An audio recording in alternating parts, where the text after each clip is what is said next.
inviter ses compatriotes avec le concours de ceux qui ont des capacités à transformer les ressources naturelles pour améliorer le bien-être de la population, lutter contre la dépendance alimentaire, lutter contre les importations.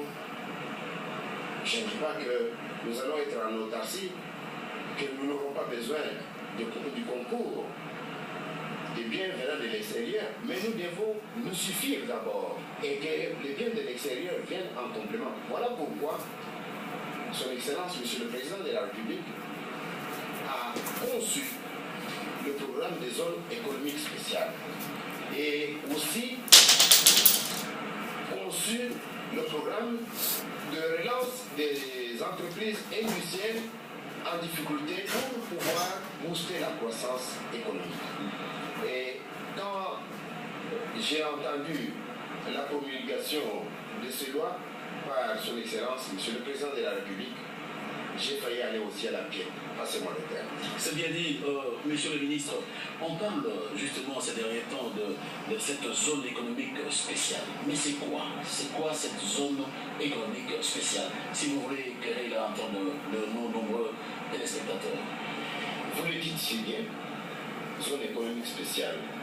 La zone économique spéciale est un espace territorialement limité et dans lequel s'appliquent des lois attractives des investissements, des lois qui donnent des facilités à ceux qui ont des capitaux à venir et les incitent à venir placer leurs capitaux dans notre pays. Ces espaces sont limités et je vais vous décrire leur délimitation. Oui, avec vous avez l'axe qui part de Kinshasa en passant par Matadi-Inga jusqu'à Mwanda. Donc, c'est la zone ouest. Et vous avez l'axe qui part de Ilebo, Chikapakana, Mbujimai, c'est la zone centre. Vous avez l'axe qui part de Porésie en passant par Likasi, Lubumbashi et Sakania. Vous avez un autre axe qui part de Beni, Bukavu, Goma, Butembo. Et vous avez un autre qui part de Bunia, Kisangani, jusqu'en Bandaka. Donc vous voyez que le pays est quadrillé en zone économique spéciale. Alors, avec une zone expérimentale qui se situe à plus ou moins 90 km de la ville de Kinshasa, c'est la zone économique spéciale de Maluku. Dans sa vision, le chef de l'État, initiateur de cette grande réforme institutionnelle, a voulu donner la chance à toutes les provinces de décoller ensemble. Parce que les zones économiques spéciales ne sont pas ciblées simplement en raison de leur configuration géographique, mais c'est surtout en raison des ressources naturelles qui abondent en leur sein. Voilà la définition de la zone économique spéciale ainsi que de leur répartition. Voilà. Oui, puisque vous venez de faire allusion à la zone économique spéciale de Maluku, mais là-bas, nous savons qu'il y a des villages. Comment est-ce que vous allez faire? Est-ce que vous allez délocaliser ces villages-là? Comment est-ce que vous allez procéder? Le chef du gouvernement a déjà pris en compte ce programme de délocalisation des villages qui se situent dans la zone économique spéciale de Maluku. Une commission d'évaluation a été constituée et envoyée sur place. Le rapport est revenu. Il se trouve sur le bureau de Son Excellence, Monsieur le Premier ministre. Et en nombre d'action, croyez-moi, il ne va pas manquer d'établir un programme, un planning permettant, par exemple, au ministère du Budget et Finances de pouvoir débloquer à titre d'indemnité d'expropriation les fonds permettant à ceux qui sont là de se trouver un logement décent ailleurs. Alors, puisque nous parlons de cette zone économique spéciale de Maloko, je voudrais savoir si le parc agro-industriel de Bukangalozo se situe dans cette zone-là. D'abord, je précise que la zone économique spéciale de Maloko se trouve dans la ville-province de Kinshasa, tandis que le parc agro-industriel de Bukangalozo se trouve dans la province de Bandundu. Donc, vous voyez que le parc agro-industriel ne se trouve pas dans la zone économique spéciale de Maloko. Mais le programme gouvernemental prévoit la construction non seulement à Bukangalozo, mais dans certains coins de la République, d'autres parcs agro-industriels. On peut, par exemple, avoir un autre parc agro-industriel au Katanga, pourquoi pas, dans le Grand Kivu, pourquoi pas, dans la province orientale, pourquoi pas, dans le Kasaï, partout. Parce que la vision du chef de l'État, c'est vraiment d'instaurer la justice distributive pour permettre aux Congolaises et aux Congolais de vivre comme il faut et dans de bonnes conditions. Alors, Excellence, nous sommes dans notre pays, la République démocratique du Congo. On ne va pas se voiler la face. Le grand problème dans notre pays ici, c'est le problème de l'application ou l'applicabilité de loi. Mais pour passer dans l'autre phase, c'est-à-dire l'application ou l'applicabilité de ce loi, ça pose problème. Est-ce que vous pensez, comment vous voyez, est-ce que c'est dans le cadre des états généraux de l'industrie que vous comptez organiser? Vous l'avez très bien dit. L'application, c'est mon cheval de bataille. Je donne l'exemple avec les mesures contre les emballages non biodégradables.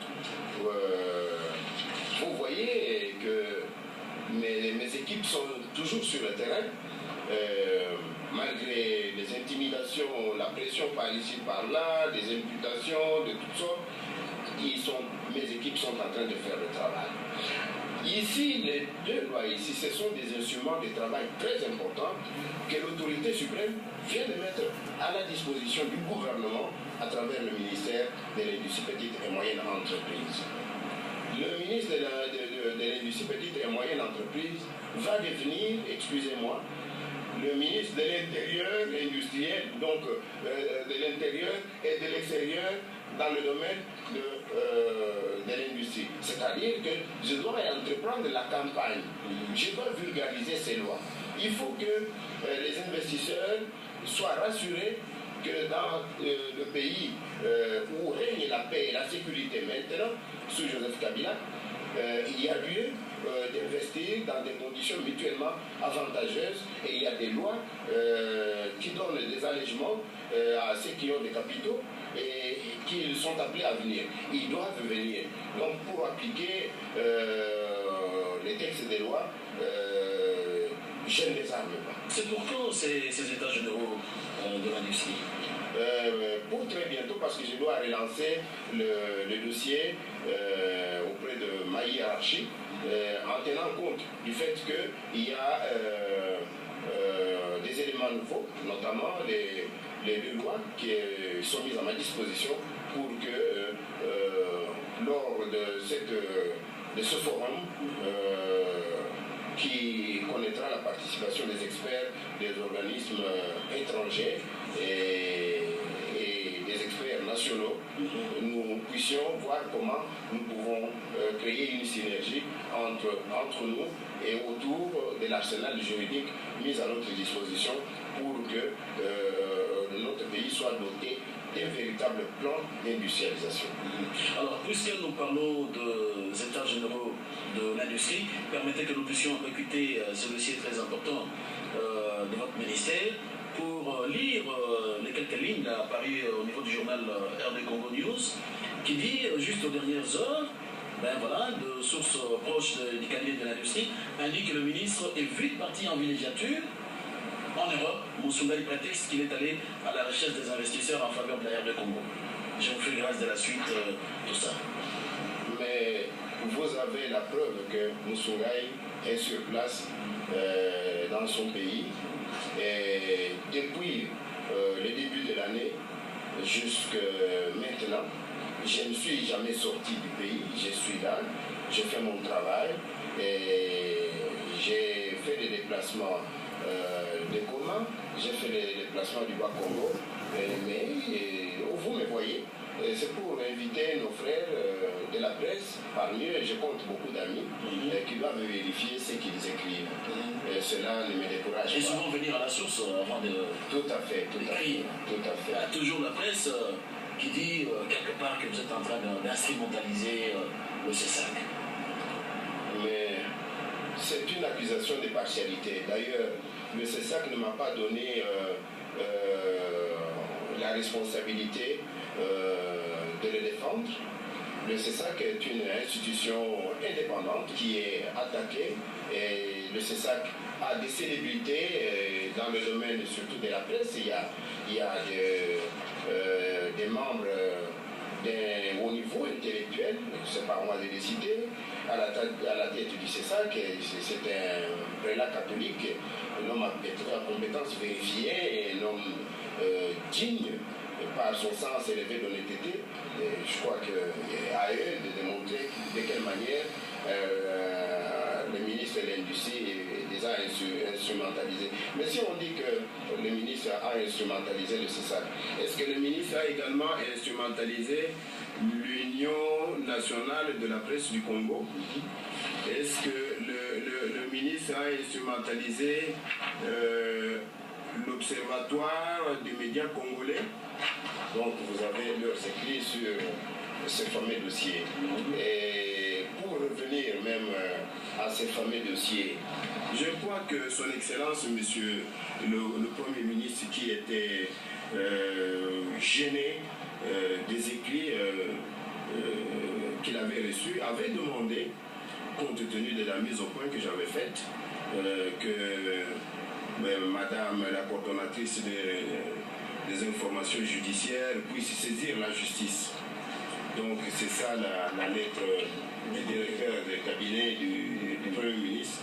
Mais voici qu'en lieu et place de la justice, j'ai ici la lettre du cabinet Bondo, l'avocat de Madame Capella. Mais vous pouvez lire cette lettre. Pourquoi est-ce que l'avocat n'est pas allé en justice? L'avocat m'écrit et se permet de taire expressement la fameuse dénonciation si elle en était une. Donc c'est pour dire que la vérité est toujours têtue. La vérité est têtue, comme on dit. Nous sommes là au service de la nation. Nous traitons les dossiers qui sont en règle. Madame Capella, je n'en parlerai plus jamais, n'a pas de dossier en règle. Et un ministre responsable comme moi ne pouvait pas se permettre de lui signer un titre de propriété industrielle pour protéger une marque commerciale alors qu'elle se dit journaliste et elle veut faire du commerce, d'autant plus que dans ce domaine il y a la contrefaçon et nous avons même des industries, unités économiques fictives qui font du tort au trésor public. Il appartient au CESAC de pouvoir, si le CESAC s'étant bien sûr attaqué, il appartient au CESAC de pouvoir se défendre. Mais laissez-moi aussi vous dire que, parce que cette accusation, j'ai suivi sur la chaîne nationale, dans la revue de presse, que c'est le Lazado qui accuse le CESAC, mais Lazado en tant qu'organisation de défense des droits de l'homme, je respecte beaucoup cette organisation, j'ai besoin d'elle, elle a aussi le droit de me défendre parce que je suis aussi un homme. Je crois qu'il y a aussi un responsable d'une organisation de défense des droits de l'homme, M. Maître Kapiamba, qui est arrivé ici et qui a constaté avec beaucoup de regrets que Mme Nathalie Capella ne détient pas un document, un dossier en bonne et due forme, la mettant en droit de bénéficier des titres de propriété industrielle. Je crois que c'est clair comme l'eau de source, donc il n'y a rien à redire là-dessus. Avant que vous ayez